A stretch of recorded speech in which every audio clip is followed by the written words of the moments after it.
Oke, assalamualaikum warahmatullahi wabarakatuh. Perkenalkan, nama saya Muhammad Rizky dari Fakultas Ilmu Sosial dan Ilmu Pemerintahan, Prodi Ilmu Politik. Oke, saya di sini akan menjelaskan tentang Niccolò Machiavelli, yaitu tentang biografi dan pemikirannya dan karyanya juga.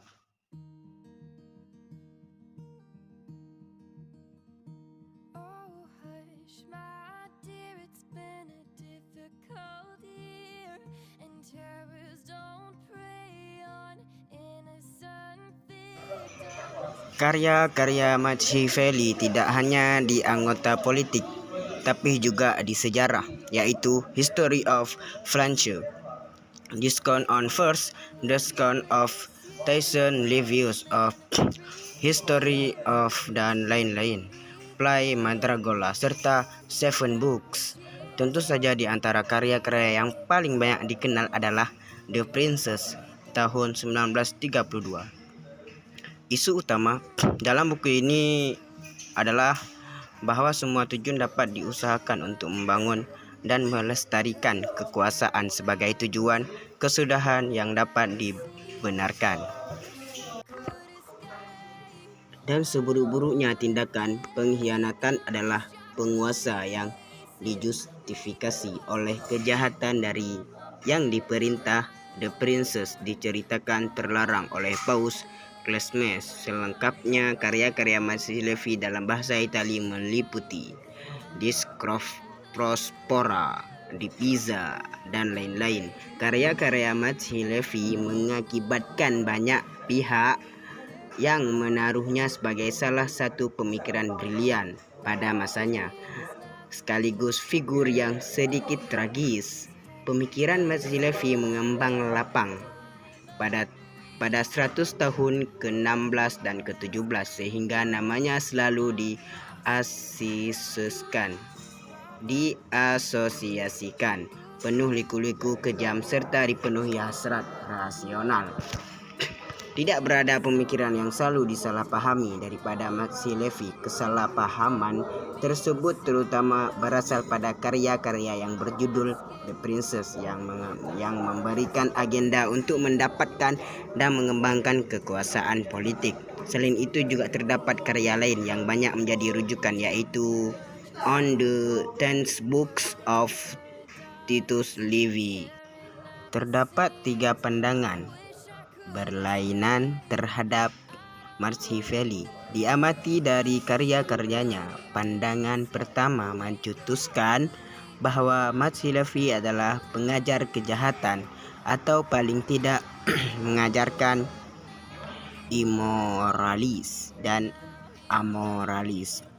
Pandangan ini diceritakan oleh Leo Taurus 1957 karena melihat nasihat Machiavelli menghindar dari nilai keadilan, kasih sayang, kearifan, serta cinta, dan semakin cenderung mengejar kekejaman, kekerasan, ketakutan, dan penindasan.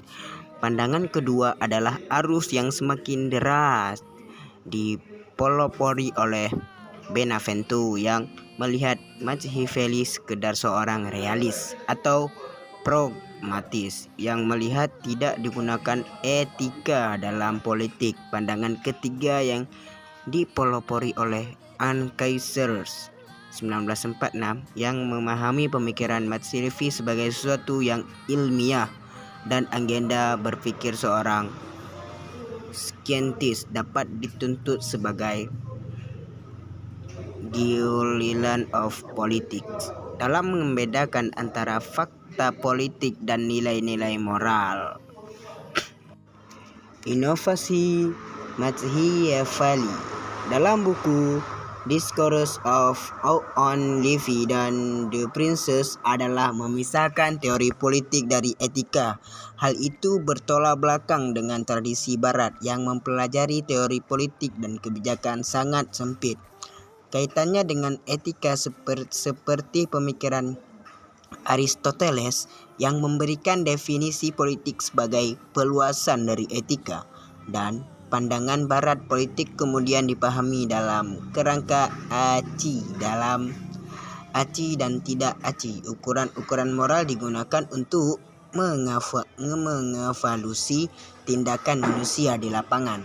Politik saat ini, Machiavelli telah menggunakan istilah status yang berasal dari istilah Latin status yang menunjukkan pada beradanya dan acinya kekuasaan dalam guna yang memaksa, tidak menggunakan istilah dominum yang semakin menunjuk pada kekuasaan privat. Buku-buku 100 tahun menengah memberikan keyakinan bahwa penggunaan kekuasaan politik hanya diberikan jika dimiliki oleh orang-orang yang memiliki karakter memenuhi nilai-nilai agung. Jika pemegang kekuasaan menginginkan kedamaian dan tetap menguasai posisinya, harus memerankan sesuai dengan standar kegunaan dan etika. Mereka hanya hendak dipatuhi sepanjang menunjukkan pemenuhan nilai-nilai moral. Adalah Machiavelli yang pertama kali mendiskusikan fenomena sejak politik tanpa merujuk pada sumber-sumber etis ataupun hukum. Inilah pendekatan pertama yang bersifat murni terhadap politik. Untuk Machiavelli, politik hanya berkaitan dengan suatu hal semata, yaitu memperoleh, dan politik sesungguhnya tidak memiliki hubungan mendasar dengan politik, kecuali bahwa agama dan moral tersebut membantu untuk mendapatkan dan mempertahankan politik. Keahlian yang dibutuhkan untuk mendapatkan dan melestarikan kekuasaan adalah anggaran. Seorang politikus mengetahui dengan aci apa yang harus dilakukan, atau apa yang harus dibutuhkan, atau apa yang harus diturutkan dalam setiap situasi politik. Machiavelli mengakui bahwa hukum yang patut dan tentara yang patut adalah dasar untuk suatu tatanan sistem politik yang patut. Namun karena paksa dapat membuat legislatif, maka dia menitibaratkan perhatian pada paksaan. Karena tidak hendak berada hukum yang patut tanpa senjata yang patut, maka Machiavelli hanya hendak membicarakan masalah senjata. Dengan kata lain, hukum secara semuanya berdasarkan pada ancaman daya yang memaksa. Otoritas adalah hal yang tidak mungkin jika terlepas dari kekuasaan untuk memaksa. Oleh karena itu, Machiavelli menyimpulkan bahwa ketakutan selalu dapat digunakan seperti halnya kekerasan yang secara efektif dapat mengontrol legalitas. Seseorang hendak patut hanya karena takut terhadap sesuatu, patut kehilangan kehidupan atau kepemilikan. Argumentasi Machiavelli dimaksud untuk menunjukkan bahwa politik secara semuanya dapat dirumuskan sebagai supremasi kekuasaan. Memaksa otoritas adalah suatu hak untuk memerintah. Dalam The Princess digambarkan cara-cara agar seseorang individu dapat memperoleh dan mempertahankan kekuasaan negara. Situasi sosial dan politik dalam buku tersebut dilukiskan dalam kondisi yang sangat tidak diprediksi dan mudah berganti. Hanya orang hebat yang dapat penuh anggaran yang dapat menaklukkan kondisi sosial politik tersebut.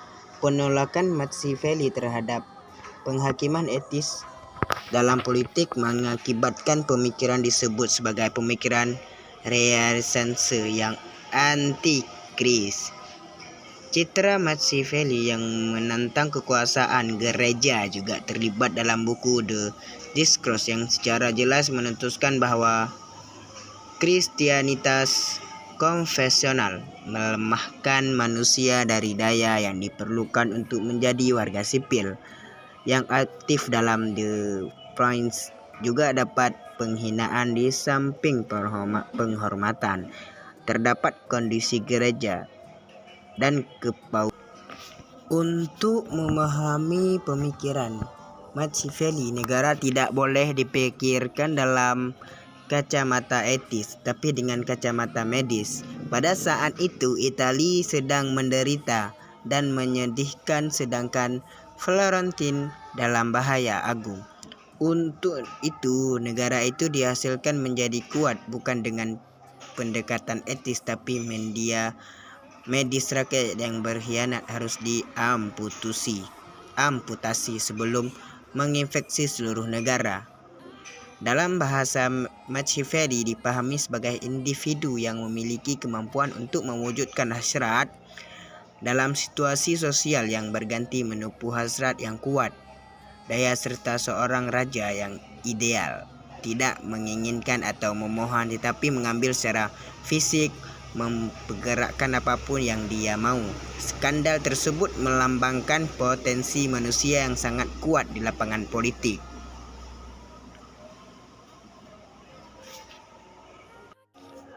Bagaimanapun bagusnya penataan dan kepatuhan hukum dalam rezim yang demikian, menurut pandangan Machiavelli tidak sesuai dengan status yang dipandangnya. Sepanjang terdapat hasrat publik untuk mendapatkan kebebasannya dan raja tidak dapat memenuhi harus peneliti apa yang dapat memiliki dan mereka menjadi bebas.